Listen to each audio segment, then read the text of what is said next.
수많은 생각 가운데 제 생각은 그 중에 하나입니다. 그래서 제가 한 40분 안팎으로 말씀드린 다음에 제 목사님한테 말씀드리니까 여러분들과 대화할 수 있는 시간이 있다고 그럽니다.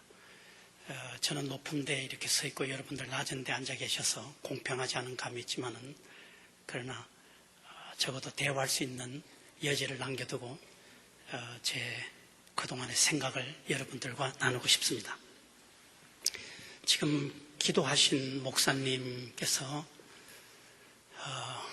밝히셨습니다만은 우리 위기라는 것이 어제 오늘 일은 아닙니다. 한국 교회 위기에 대해서는 꽤 오랜 기간 동안에 이곳저곳에서 얘기가 있었습니다. 70년대, 80년대 그렇게 급성장했던 한국 개신교회가 얼마 전부터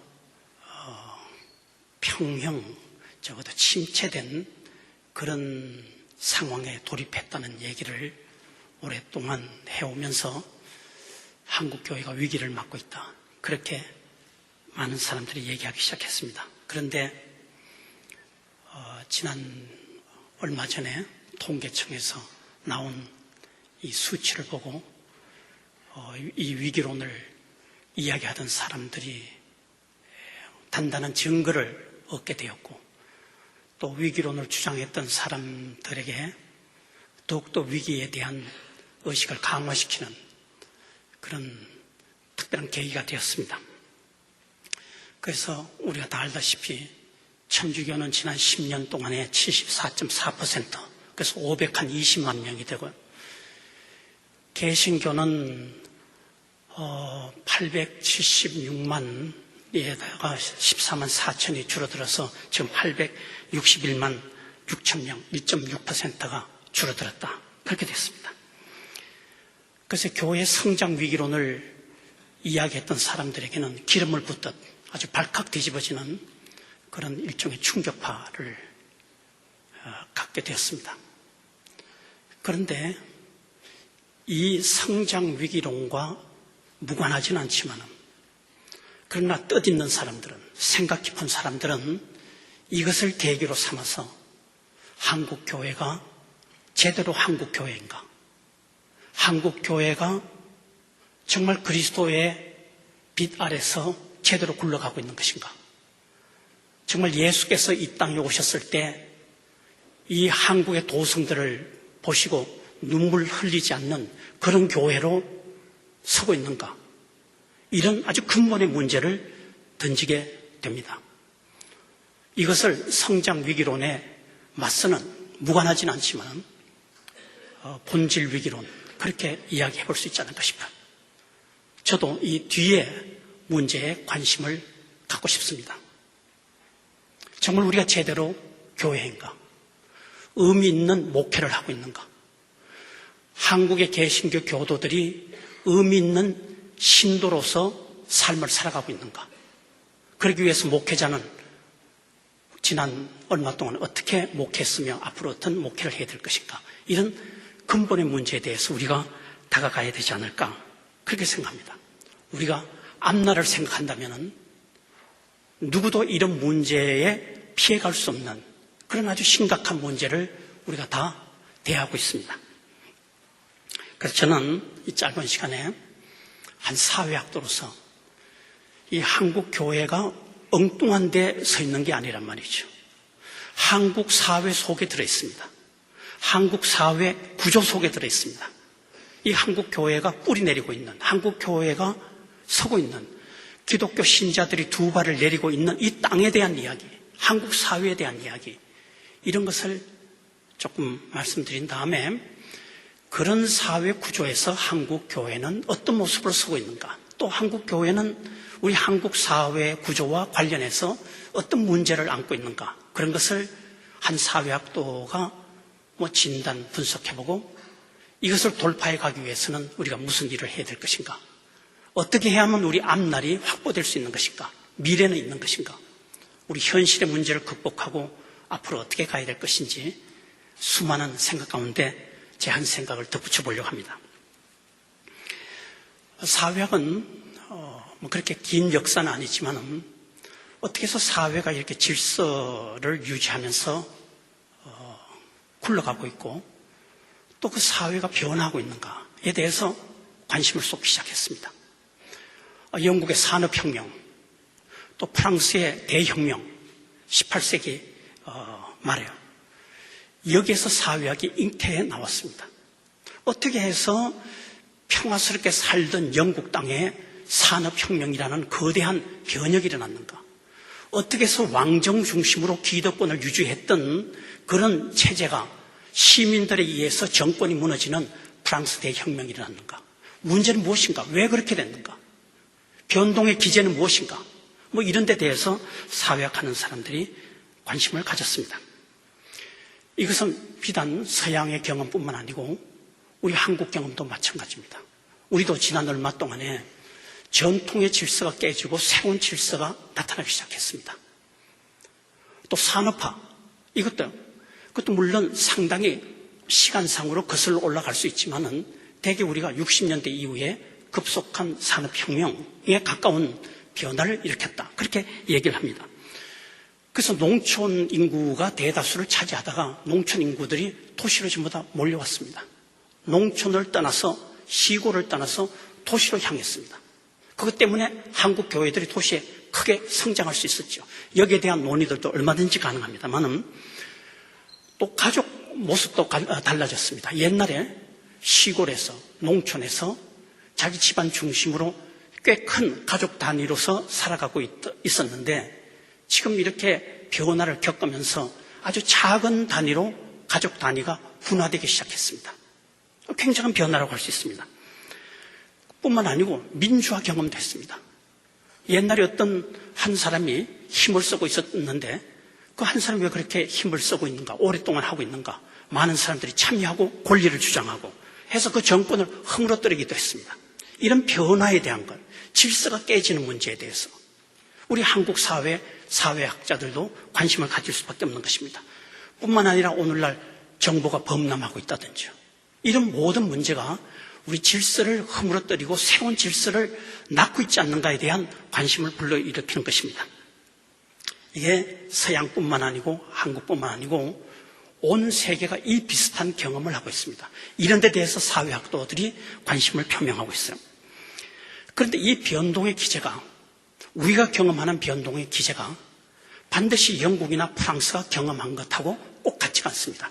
중첩되는 것도 있지만 다른 것도 있습니다. 왜냐하면 우리의 역사, 우리의 문화, 우리의 의식세계가 반드시 영국 사람이나 프랑스 사람이나 미국 사람들하고 같지 않기 때문에 우리는 우리대로 연구해야 될 것이 있습니다. 서양 사람들이 대답해 준 것, 자기들 사회, 자기들 문명권에 대해서 연구한 것을 기계처럼 카피해가지고 우리 사회에 적용할 수 없는 독특한 문제 상황에 우리 사회학도들이 던져져 있습니다. 아무리 서양에서 위대한 사회학자를 하더라도, 그것이 칼 막스를 하더라도 막스는 여전히 서양 사회를 두고 연구한 결과이지 한국 사회를 두고 밤새기 한 적도 없고 한국 사회 아픔에 대해서 눈물 흘린 적이 없습니다. 이것은 우리 사회학도, 한국에서 살아가고 있는 사회학도의 관심거리라고 할 수 있습니다. 그럼 우리 사회의 특별한 것은 무엇인가? 이런 것을 우리 스스로 질문하게 됩니다. 한 보기를 들어보면요, 서양에서는 이런 산업화라든지 민주화의 변화를 일으키면서, 물론 그 이전부터 이런 변화의 낌새들이 있었지만은 전례하는 사회 구조가 거의 허물어졌습니다. 깡그리 무너졌습니다. 그래서 이른바 산업화 시대에, 민주화 시대에 시민의식이라는 것이 있었죠. 그 시민의식은 자기 고향 사람하고 아무 관계가 없습니다. 밀양박씨하고 아무 관계가 없습니다. 한 도시의 시민이란다면은 그 도시의 시민으로서 공동체에 헌신하면서 책임을 지면서 의무감을 행사하면서 때로는 권리를 주장하면서 살아가고 있습니다. 그런데 우리의 경험은 전례하는 사회 습속이 그렇게 깡그리 무너지지 않았습니다. 옛날 것이 많이 잠재하고 있는 가운데 산업혁명을 겪게 됐습니다. 우리 나름의 산업혁명을 겪게 됐습니다. 경제성장, 산업화를 겪게 됐습니다. 근데 남아있는 것 가운데 가장 두드러지는 것. 하나는 친족 중심의 생각이에요. 말하자면 혈통 중심의 생각입니다. 그것을 저는 다른 좋은 이름 있을 수 있지만 우선 가족주의 이렇게 이야기를 해봅니다. 혹은 그것을 밀양박씨 중심의 생각을 무슨 현대 무슨 건설이라든지 대우라든지 이런 데 옮겨서 대우가족, 현대가족 하듯이 그렇게 확장해서 본다면은 그것은 유사가족주의, 가족하고 비슷하게 보는 것입니다. 대학도 마찬가지죠. 제가 연세대학에 입학했는데 50년대 한 중반쯤에요. 그저 시골에서 고등학교를 졸업하고 연세대학 갔을 때 얼마나 서먹서먹합니까? 그런데요, 백낙준 박사가 입학식 때 나오셔서 우리들이 환영사를 하시면서 여러분들 연세 가족이 된 것을 환영합니다. 연세 가족. 아주 얼떨떨하고 서먹서먹했던 제가 연세 가족이라고 하는 그 말에 제가 아주 편안한 느낌을 갖게 됐어요. 그 백낙준 박사는 할아버지 같고요, 아버지 같고요, 아주 편안한 모든 것을 가족 단위로 생각하는 이 의식을 활용하고 있습니다. 우리 사회라고 하는 것이요. 그게 동창일 수도 있고요. 그것이 같은 고향 사람일 수도 있고요. 그래서 이렇게 산업화가 되고 있지만은 서양과는 달리 이 속에 전례하는 의식 세계가 고스란히 많은 경우에 남아 있습니다. 그 집안 단위로 모든 것을 생각하는 것입니다. 박정권 때 우리 경제 성장을 했다고 하지 않습니까?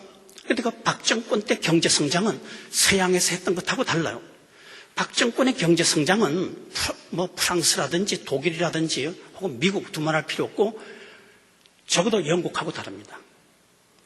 우리는 집안에 자극을 했어요. 밀양박씨 집안, 당신 경제로 잘 살고 싶지 않은가? 이것을 자극했습니다. 경주채 씨, 당신 집안 밀양박씨처럼 잘 살고 싶지 않은가? 집안과 집안 사이에 경쟁을 부추기는 아마 그런 점에서 전례하는 가치를 박정권이 기기묘묘하게 잘 활용했다, 이렇게 할 수 있습니다. 그것으로 우리 전부 다 열심히 일을 했습니다. 60년대 이후에. 조선시대에는 우리 집안에 인물이 나야 된다, 이렇게 생각했겠죠. 근데 지금은 우리 집안이 경제로 잘 살아야 되겠다, 그렇게 생각했습니다. 그래서 아무튼 잘 살아보자는 그런 구호를 걸고 조국 근대화의 깃발 밑에 4천만 동포가 전부 다 한 줄을 서서 행진했습니다. 질문하지 않았습니다. 전부 다 한 통속이 됐어요.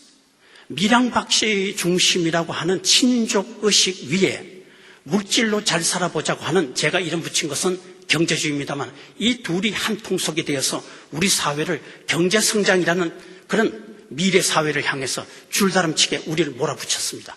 굉장히 성공한 성공 사례라고 할 수 있습니다. 이때 누구 질문하지 않았습니다. 모든 것을 이제는 경제를 가지고 생각해요. 그래서 우리가 잘 살아본다 하는 것이 옛날 같으면 이게 굉장히 아주 윤리상의 도덕상의 그런 의미를 갖고 있었으리라고 생각해요. 잘 산다고 하는. 그 집 참 잘 사는 집이다. 그런데요, 지금은 그런 것이 지금 제가 말씀드렸던 이 경제주의에 빠져서 잘 산다고 하는 것이 물질로 잘 사는 것으로 축소됐습니다. 그것 이외에 다른 것이 없습니다. 결혼한 상대가 잘 사느냐, 그 얘기는 물질로 여유가 있느냐, 그것을 묻는 것입니다. 그 집에 무슨 부정부패한 사람이 있느냐라든지 무슨 여자 관계가 복잡한 사람이 있느냐라든지 이렇게 전혀 묻지 않습니다. 잘 산다 하는 것은 물질로, 경제로 잘 사는 것. 그만큼 우리 사회가 모든 것을 경제의 잣대로 재는 것으로 변화되기 시작했습니다. 그래서 지금 제가 말씀드리는 것은 우리 사회는 친분 중심의, 가족 중심의, 이 얘기는 뭔가 굉장히 좁다란 의식 세계를 갖고 있다, 이런 얘기입니다. 옆 사람이 무슨 짓을 하든 상관이 없어요. 옆 사람이 배고파도 별로 그렇게 마음이 아프지 않습니다. 우리 집은 우선 먹어 살려야 돼요. 그게 경제주의가 합해져서 우리 사회가 이렇게 변하고 있다, 그런 생각입니다. 그래서요, 예컨대 우리 겉으로 볼 때는 다른 도시와 우리가 비슷비슷하지요. 우리 강남을 본다든지 강북의 일부를 보면은, 여러분들 외국 여행해 보셨으면은 아시겠지만은 뉴욕이나 무슨 런던이나 시카고 별로 다를 거 없습니다. 높은 건물들이 있고, 사람들 움직이는 것도 빠릿빠릿하게 움직이고요. 컴퓨터가 다 있고. 그런데 그 속에서 움직이는 사람들의 의식 세계는 달라요. 바로 이런 이유 때문에 서양 사람들이 연구한 것을 우리 사회에 아주 직접 이렇게 적용하기 어렵다, 이런 얘기죠. 제가 들었는데요, 서울에 되게 이렇답니다. 어떤 사람이 국회의원을 나서면은 조사하는 것이 하나 있는데, 당장 거기에 자기 고향 사람이 몇 퍼센트 있는지, 그 구역에 국회의원 나서는 사람이, 고향 사람이, 자기 학교 선후배가 얼마 있는지, 다 같이 도시에 살고 있지만은 도시화되기 이전에 가지고 있던 전래의 신분의식을 그대로 갖고 있기 때문에 그것을 이용해서 국회의원이 당선되려고 하는 것입니다. 도시민 같죠? 서양하고 별로 다를 바가 없습니다만은 그 의식 세계는 한국에 아주 특유한 것이 있어요. 집안 중심이고 물질 중심으로 생각하고, 이것이 서구와 다르다, 그런 것이죠. 우리 이런 데 전부 다 예속되어 있습니다. 이런 옛날 의식에 예속되어 있습니다. 그래서 서양 격언에는 도시의 공기가 자유케 한다, 이런 얘기가 있는데 우리는 그런 것이 아닙니다. 도시의 공기기는 공기라 하더라도 여전히 전리하는 이전에 신분의식에 우리가 전부 다 예속돼서 살아가고 있고요. 그 의식 속에서 헤어나지 못하고 있습니다. 제가 이런 보기를 하나 들어볼게요. 미국에서 어떤 주요한 지상파 텔레비전에서 방송된 것이라고 합니다. 미국 어떤 동부의 조그만 도시에 전부 백인들이 살다가 요새 이민들이 많이 왔어요. 스페니시 계통의 사람이 16%, 한국계 미국인이 이민 온 사람이 30%, 그 다음에 백인들이 한 50%, 그저 남짓 이렇게 된다고 그래요. 그런데 그 가운데 사업체가, 그 사업체라는 것이 여러 가지 있겠죠. 식당, 위장원, 사진관 등등 사업체가 200개가 있는데요. 200개. 그 중에 90% 이상을 한국 교민들이 차지하고 있습니다. 30% 인구인 한국 사람들이 기업체 200개의 90% 이상을 차지하고 있어요. 그런데 그 도시는, 도시마다 조금씩 특징이 있는데, 그 도시는 응급차, 소방차, 이것을 세금으로 이렇게 고용해서 쓰는 것이 아니고, 일자리에서 일을 하다가 불이 났다든지 응급차가 필요하다 하면은 자원봉사자들이 움직이는 그런 조그마한 도시라고 그래요. 그런데 거기 응급차와 소방차를 자원봉사자들로 이렇게 꾸려져서 움직이는데 거기 150명의 자원봉사자가 있다고 합니다. 그런데 거기에 한국 사람이, 한국 피를 갖고 있는 사람이 30%고 200개 기업체에 90% 이상을 한국 사람이 차지하고 있는데, 자원봉사자로 움직이는 응급차와 소방차, 여기 150명의 자원봉사자 가운데 한국 사람 딱 하나가 있다고 합니다. 딱 한 사람. 이게 미국의 자원봉사자들이 활발하게 움직이는 사회에 가서 한국 사람들이 살아가는 방식이에요. 그만큼 전례의 의식을 우리가 잘 지켜가고 있습니다. 자기 집안 중심이에요. 자기 집안의 이익이 되면은 열심히 일을 하지만은 자기 집안 울타리 밖에 있는 공공에 대한, 시민사회에 대한 것은 굉장히 우리는 둔합니다. 관심이 없어요. 그 우리한테 수지 맞는 게 아니지 않습니까?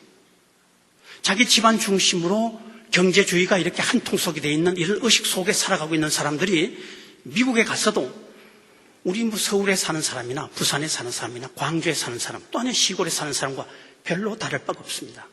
그 수지 맞는 일이 아니지 않습니까? 자기 집안의 이익에 도움이 되지 않지 않습니까? 그 도시에 살면서도 도시민으로 사는 것이 아니고 자기 좁다란 가족주의 의식 속에 살고 있고요. 좁다란 자기 중심의 이익의 테두리 속에 살아가고 있습니다. 이게 한국 사회예요. 자, 이런 한국 사회 속에 한국 교회가 어떤 모습으로 자리하고 있는가? 사회학하는 사람들이 이렇게 분석을 해보는 것입니다. 그럼 한국 교회는 어떤가? 이거는 저 같은 역사 사회학을 하는 사람에게는 굉장히 관심거리예요. 한국 교회가, 개신교가 120년 전에 들어왔다고 합니다. 근데 120년 전에 들어와서 한국 개신교가 아주 만만찮은 기여를 하고 지울 수 없는 업적도 남겼습니다. 여러 가지를 했어요. 놀라운 일을 했습니다. 옛날 습속을 깨버렸습니다. 제사 지나는 거, 이게 얼마나 어려운 것입니까? 아니, 유교 사회에서 제사처럼 더 중요한 것이 어디 있습니까? 이것을 120년 전에 깨기 시작했습니다. 그 다음에 신분사회, 양반이니 상민이니 그게 얼마나 엄격한 사회였습니까? 물론 조선 후기에 와서 많이 허물어졌다 하더라도요. 그런데 교회에서 어렵지만은 깨지기 시작했습니다. 또 남녀의 차별이 얼마나 심했습니까? 이거 교회에 들어와서 깨지기 시작했습니다. 어려웠지만 지금 여기 여성분들도 뭐 아주 당당하게 옆에 앉아 계시지 않습니까? 이게 한국 교회가 준 기여죠. 업적이죠. 이게 한물 사회가 허물어질 때 기독교가 들어온 우연의 일치다. 그런 것이 아니고 기독교가 가지고 있는 개신교 정신이 있어요. 이 개신교 정신은 뭔가 하니 기존하는 질서에 언제나 긴장할 수밖에 없는 변형의 가능성을 갖고 있습니다. 변형 가능성을 갖고 있습니다. 저희들이 이해하기로는 이게 기독교의 핵심이라고 생각해요. 어떤 사회 속에 들어간다 하더라도 그 개신교는, 개신교 지향성은, 개신교 정신은 또다시 얘기하면 하나님의 질서와 세상 질서 사이에는 긴장과 갈등이 있기 마련입니다. 이것을 잘 드러내는 것이 기독교의 핵심이에요. 그렇게 조선 사회에, 조선시대 말기에 기독교가 들어와서 당연히 기존하는 사회 질서에 긴장을 자아낼 수밖에 없었습니다. 우연이 아니고 개신교 정신에 따라서 그렇게 됐습니다. 한문도 세종대왕이 한글을 지으셨다고 했지만은 상용화는 안 하지 않았습니까? 한문, 식자들 사이에서는 더구나 한문 쓰지 않았습니까? 그런데 기독교가 들어와서 그 변형의 가능성 때문에 한글로 성경을 옮기고 누구라도 성경을 읽어야 되고 이런 긴장을 자아내고 갈등을 자아내고 변형의 가능성을 가지고 있었고요. 이것 때문에 한국 기독교가 우리 사회에 들어와서 큰 변화를 일으켰습니다. 도전한 것이죠. 도전. 우리 전통에 대한 도전이었습니다. 우리 전통 그 어떤 것도 절대화시킬 수 있는 것은 없었습니다. 개신교 정신에 따르면. 그러다가 일제 강탈기가 되면서 우리 전통 사회와 씨름했던 이런 긴장의 관계가, 그 에너지가 일본에 맞서는 반일 애국 해방 독립운동 속으로 투입되면서 우리 전통은 별로 비판하지 않고 일제 강탈기를 지나오게 됩니다. 그러다가 해방 광복을 맞았습니다. 그러니까 전래하는 이 가치를 우리가 아주 효과 있게 우리가 돌파하려고 하다가 일제 강탈기 때문에 주춤하게 멈추게 됐죠. 그래서 전래하는 가치가 상존하게 됐습니다. 상당히. 그런 이후에 서양에서 들어온 산업화라든지요, 경제성장이라든지 이런 것이 합해져서 지금 제가 말씀드린 대로 우리 사회에서 친분 중심에, 가족 중심에 그것이 여전히 남아있는 데다가 거기에 경제성장의식, 경제주의가 합해져서 우리 사회가 이렇게 비좁은 자기 이익만 챙기는 사회로 구조가 되기 시작했다. 그렇게 얘기할 수 있는 근거를 제가 말씀드리는 것입니다. 그런데 지금도요, 이렇게 되돌아보면 참 기맥힌 것이라고 생각해요. 해방, 광복 이후에도 저희들이 대학 다닐 때만 하더라도 적어도 거기에 얼마나 어려운 때입니까? 분단이 있었죠.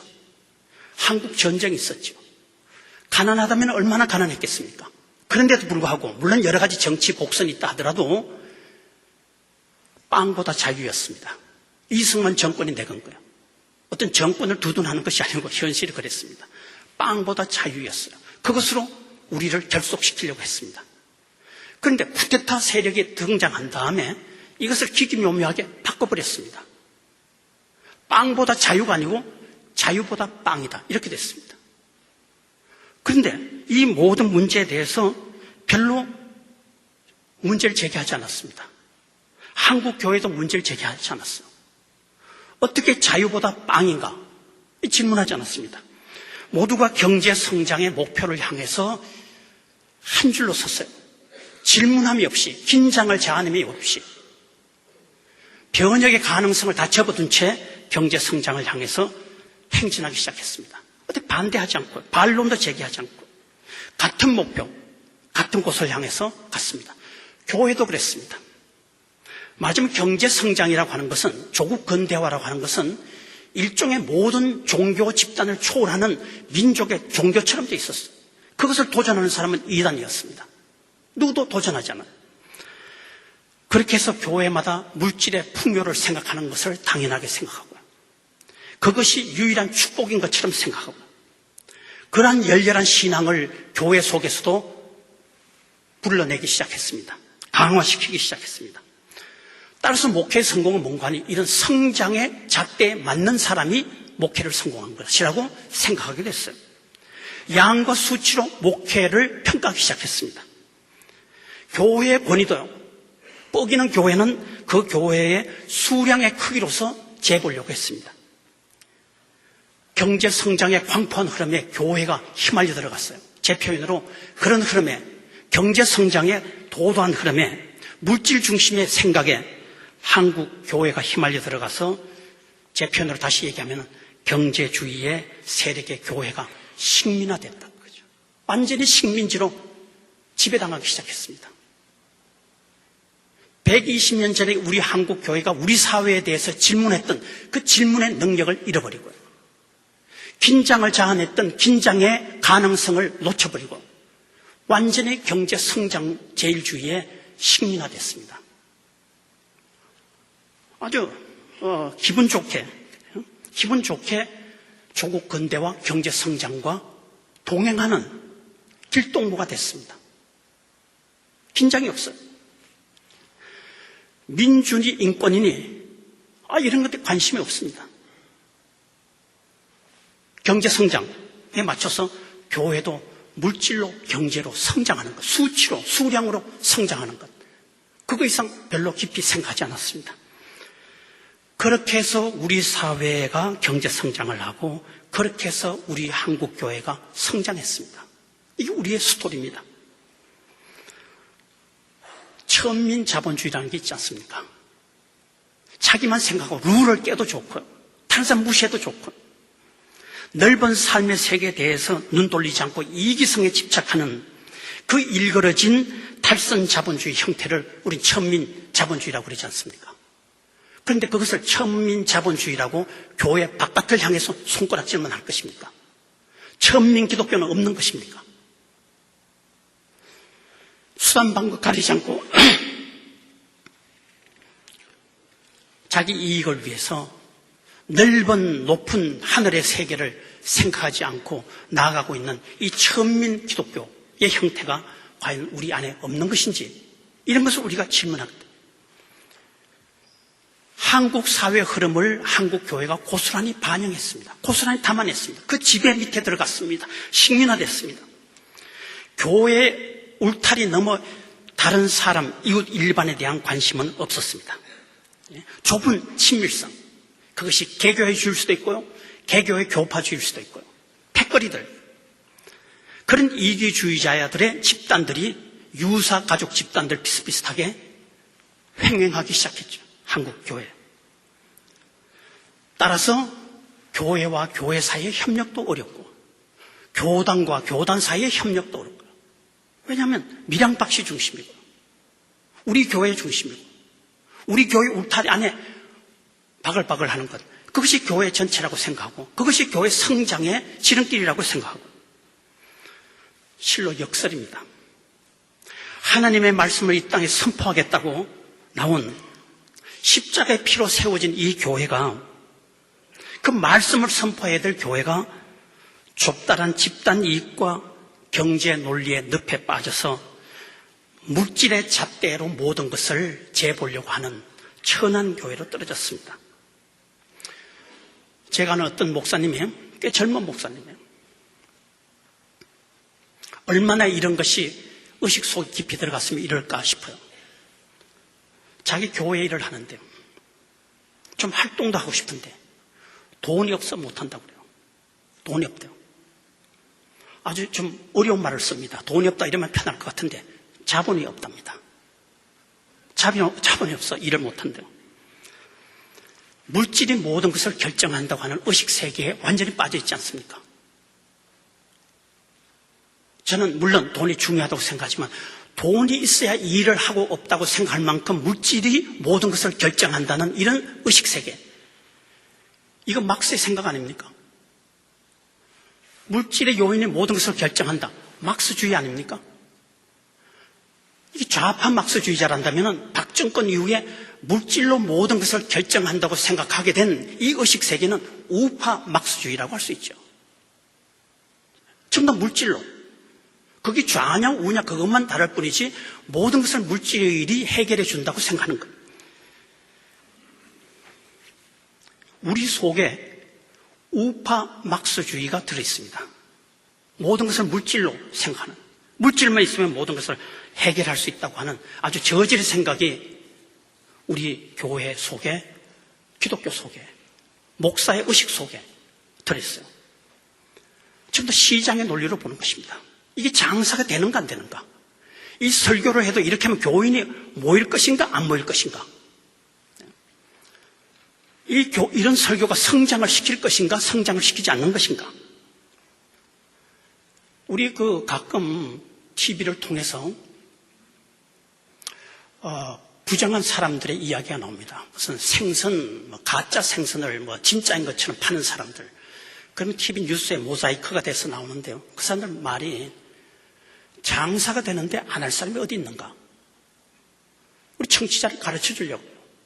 장사가 되는데 이 부정한 방식 안 쓸 사람이 어디 있는가? 교인들을 성장시킬 수 있다는데 못할 짓이 어디 있는가? 이런 속에 우리가 들어가 있는 것은 아닌지. 생선 가게에서 생선을 파는 사람의 의식과 한국 교회에서 목회하는 사람의 의식, 그 사이에는 과연 얼마만한 거리가 있는 것인지 때로 질문하게 됩니다. 저의 의식부터. 한국 교회가 어디로 나가야 되겠습니까? 어떻게 해야 미래가 확보될 수 있겠습니까? 이렇게 해서 우리가 2000년대를 끌어가야 되겠습니까? 아니면은 적어도 제 좁은 분석에 의하면은 전례하는 신분주의, 가족주의, 유사가족주의, 거기에 오늘에 이르기까지 기승을 부리고 있는 경제 중심의 의식세계, 이 둘을 돌파하지 않는다면은 한국 교회는 이런 교회로 굴러갈 거예요. 이런 교회로 굴러갈 거예요. 이것을 하지 않는 한 우리는 앞날을 약속받을 수 없습니다. 천한 채로 떨어져 있습니다. 염치 없는 조직체로 떨어져 있습니다. 교회를 전부 세상의 잣대로 갖다 대지 말고 교회는 교회의 잣대를 갖다 대는, 그래서 품위 있는 교회가 되게, 그리스도의 교회로서 다시 그 활력을 확보할 수 있게, 좁은 이기주의에 사로잡힌, 발목이 잡힌 유사가족주의 이런 데서 벗어나고 경제주의를 돌파했어요. 말하자면 지금까지 우리가 살아왔던 이 한국 사회 구조의 덩어리를 돌파해 가지 않는다면 한국 교회는 우스갯감이 되고 있습니다. 그대로 우스갯감으로 남아있을 것입니다. 한국 교회 기업체의 논리를 따오고요, 국가의 경영 논리를 따오고요, 정당의 낱말들을 그대로 빌려와서 쓰고 있고요, 교회는 국가와도 거리가 있어야 되고 정당과도 거리가 있어야 되고 정치인과도 긴장의 고삐를 두고 있어야 됩니다. 우리가 왜 정치인입니까? 우리가 왜 정당인입니까? 우리가 왜 국가입니까? 그것을 넘어서는 어떤 초월의 세계, 초월의 권위, 그 길을 바라보면서 이 세상이 절대가 아니다 하는 당당한 생각을 갖고 있지 않으면 한국사는 요지경으로 가고 있습니다. 한국 교회가 요지경으로 한국 사회를 반영하고 있습니다. 그렇게밖에 될 수가 없습니다. 제가 말씀드린 이런 것을 우리가 하지 않는다면 한국 교회는 생동력을, 생명력을 상실할 거예요. 껍데기만 남게 될 것 같아요. 지난날 우리가 해보지 않았습니까? 120년 전에는 한국 교회에 생명력이 있지 않았습니까? 아무리 그것이 미풍양속이라 하더라도 그것이 초월의 가치에 빛에 비춰봐서 이것은 할 수 없다고 생각하면은 제사조차도 우리 깨지 않았습니까? 제사조차도. 근데 지금 저는 여기에 대해서 여러분들 다양한 견해가 가능하다고 생각해요. 그래서 제 논지 가운데서 한번 말씀드린다면은 새삼스럽게 제사에 대한 회복의 조짐이 보이는 것은 그만큼 우리가 친분 중심의 의식세계를 벗어나지 못하기 때문이에요. 이것을 벗어나면 그게 어려울 것이 없습니다. 근데 요즘 재밌는 것은 제가 얼마 전에 어떤 교회 결혼식에 갔는데요. 교회에서요. 목사 후보생이에요. 내일 모레 목사가 되는 사람이에요. 패백까지 해요. 패백. 그래서 목사 후보생에 아버지 어머니가 뭐 대추도 던지고 무슨 밤도 던지면서 아들 많이 낳아라. 이렇게 됐어요. 이 뒤에 깔려있는 상업주의, 경제주의가 교회까지 침투해 들어와서 이것을 미풍양속이다 해가지고 받아들이는 아주 느슨한 그런 것으로 나아가면서 점차점차 제가 말씀드리는 친분 중심의, 가족 중심의, 밀양박씨 중심의 조부라운 자기의식 세계를 깨지 못하게 만드는 것이죠. 이것을 넘어서서 이것이 밀양박씨든 아니든 한국 사람이든 아니든 동남아의 노동자든 아니든 이웃으로 볼 수 있는 그런 안목을 점차점차 어렵게 만드는 제사를 살리고 패배까지 하고 그렇게 우리 교회가 미력하게 되지 않는가 그런 생각을 전혀 해보고 있습니다. 이런 새로운 변형의 가능성 이건 개신교가 지니고 있는 무한한 자원이에요. 이것을 놓친다면 우린 긴장도 자아낼 수 없고요. 정치인들의 말을 그대로 우린 되풀이할 수밖에 없습니다. 이 사회는 점점 분화되기 시작합니다. 사회학자들의 분석입니다. 옛날에 목사님들이 모든 것을 교인들에게 얘기할 수 있었어요. 이제는 그렇게 못합니다. 모든 것이 전문화돼서 분화됐어요. 변호사, 공인회계사, 대학 선생, 디자이너 등등 여러 직종에 대해서 목사님들이 구체스럽게 얘기하실 수 있습니까? 없습니다. 그건 옛날 얘기고요. 지금은 그럼 목사님 입 다물고 있어야 되는가? 그게 아니고 이 분화되는 사회에서 일반의 수준이 있고 구체스러운 수준이 있습니다. 직종이 있던 구체스러운 상황 속에서 일을 합니다. 그런데 이 강단은, 목사의 강단은 일반 수준에서 방향을 제시해 줄 수 있는 힘찬 말씀의 증인이 되어야 된다고 생각해요. 이 말씀을 통해서 변호사는 자기 현장에서 정말 책임을 지고 그리스도인으로서 어떻게 변호사 노릇을 잘해야 되는가? 대학 선생은 그 말씀을 듣고 어떻게 대학 선생 노릇을 잘해야 되는가? 디자이너는, 공인회계사는, 가게 주인은, 공무원은 일반 수준에서 그렇게 얘기함으로 해서 개신교 교인들은 그 상황에서 고민하면서 기도하면서 올바른 결정을 내리게 계속해서 긴장의 고삐를 늦추지 않는 말씀의 증거를 해야 되는 것이죠.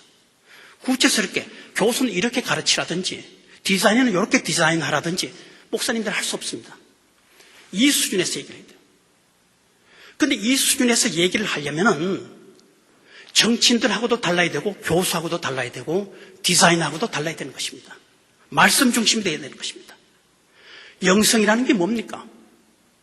여러 가지 해석이 가능해요. 저도 어떤 책을 보니까요. 여러 가지 해석이 가능하고 오랜 전통이 있습니다. 그런데 그 가운데 저는 한 개신교 교도로서 말씀과의 관계 속에서 세상을 보고 살아가는 것, 거기 이상 영성이 뭐가 있을까 싶어요. 영성이 피정을 한다든지 현실 세계가 어렵기 때문에 일주일쯤 쉰다든지 주말에 간다든지 그것만이 영성이 아닙니다. 이 삶 속에서 그런 신령한 세계와 끊임없이 관계를 맺으면서 살아가는 것, 이게 급진 개신교 교도의 정신이죠. 세상 괴로우니까 조금 가고 이 세상 바뀌지 않습니다. 재충전 받아와서 그대로 돌아가는 것이죠. 그게 아니고 이 사회를 말씀의 관계 속에서 새로운 빛으로 들여다볼 수 있는 그런 능력, 거기에 자기가 들어가 있는 것, 그렇게 살려고 하는 것, 이게 당당한 개신교 교도들이 지켜가야 될 영성 아닌가 싶어요. 이거는 현실 논리하고 다릅니다. 현실은 불가피하다. 현실은 이렇게 이럴 수밖에 없다. 그것을 질문하는 것이 목사 아닙니까? 정치는 그 질문 안 할 거예요. 교수도 질문 잘 하지 않습니다. 공무원 질문하지 않습니다. 그런데 목사는 그 현실 논리를 질문하는 것이에요. 현실을 두둔하고 현실을 정당화시키는 그 논리를 돌파해가는 것이죠. 그게 목회자의 힘 아닙니까? 이 분화된 사회에서. 제가 보기를 들었습니다. 지나가면서. 옛날 흑인 노예 제도가 있을 때 노예 제도를 깨자 하면은 현실의 경제상 노예 제도를 깨면 경제가 무너진다. 반대하면서 노예 제도를 두둔하고 정당화시켰습니다. 근데 뜻있는 목사는 그것을 질문했죠. 그 현실 논리를 질문했죠. 우리 한동안 그러지 않았습니까? 남북이 대치되어 있는 이런 상황에서 민주주의, 인권이, 자유 얘기하는 걸 유보하자. 이게 현실이다. 우리 현실을 받아들였죠. 옳거냐고 받아들였죠. 정치인들이 하는 얘기를 그대로 받아들였죠. 그러나 진정한 개신교 목사라면 그게 또다시 긴장의 고삐를 늦출 수 없는 것입니다. 그 현실의 논리를 질문하는 것이죠. 저는 녹색연합에 있습니다만은 물론 개발해야죠. 그러나 오늘날처럼 이 개발하는 이 개발주의에 우리 녹색 정신은 질문해요. 이게 현실이라는 이름으로 우리 민족이 먹고 산다는 이 이름으로 또다시 우리로 하여금 입 다물게 하는 이 거대한 세력에 대해서 우리는 질문하려고 합니다. 현실의 논리라는 것에 대해서. 제가요, 한 이틀 전에 그런 일이 있었다고 누구한테 들었습니다만 어떤 선교사 아드님, 이 얘기만 하고 끝내겠습니다. 선교사 아드님이 한국 TV 중요한 프로그램에 나왔다고 그래요. 저는 여러분들 어떤 정파에 들어있던 제가 정파에 대해서 얘기하려고 하는 것이 아닙니다. 그걸 이해해 주시기 바랍니다. 여러분들이 뭐 A라는 당의 당원일 수도 있고요. B라는 당, C라는 당의 당원일 수 있습니다. 난 그 차원에서 얘기하는 게 아니라 제 논지와 관련해서 말씀드리려고 합니다. 근데 그 선교사의 아들이, 아니, 세브란스 의사였다고 해요. 인요한 씨. 전 간접으로 들었기 때문에 정확한지 아닌지는 모르겠습니다.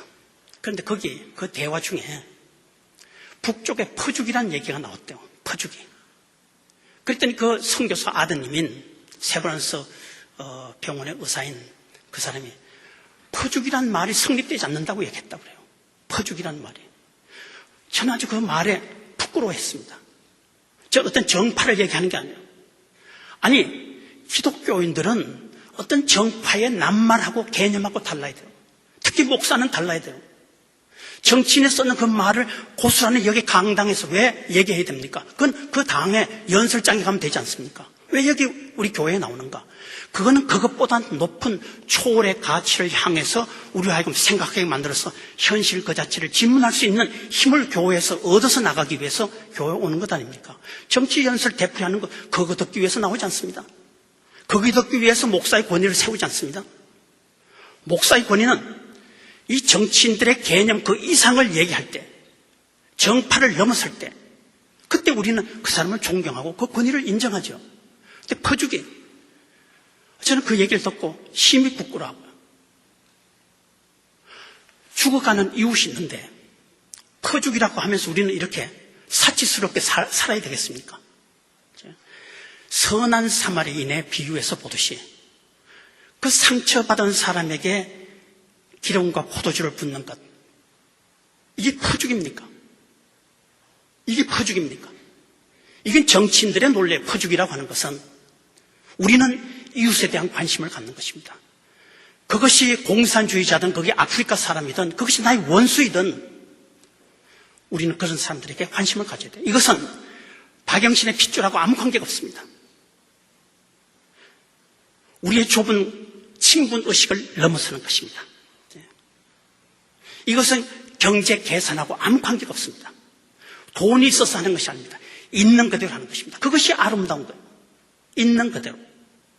이것을 우리가 하지 않는다면, 이것이 깊은 뜻에서 영성인데 이런 영성의 목회를 하지 않는다면, 이것이 영성인데 자기의 좁은 세계를 넘어서 사회의 새로운 지평을 넓게 볼 수 있는 사회 목회에 대한 관심을 갖지 않는다면 한국교회는 여전히 이것이 무서워서가 아니고요. 여전히 이기주의자들의 집단, 이기주의자들이 모여서 잔치 지나는 곳, 떠들썩하게 그런 것을 손가락받는 것이죠. 그러나 이것이 무서운 것이 아닙니다. 하나님이 오늘 목회자들에게 요구하시는 것은 좁은 울타리, 친분의식에서 벗어났어요. 이웃 일반에 대한 관심, 상처받은 사람에 대한 관심, 그것은 돈으로 계산될 수 있는 것이 아니고 물질로 잴 수 있는 것이 아닌 그 높은 뜻에 따라서 살아가고 교회를 이끌어가는 것, 이런 것을 요구하시지 않을까, 이런 생각 여러분들하고 나누고 싶었습니다.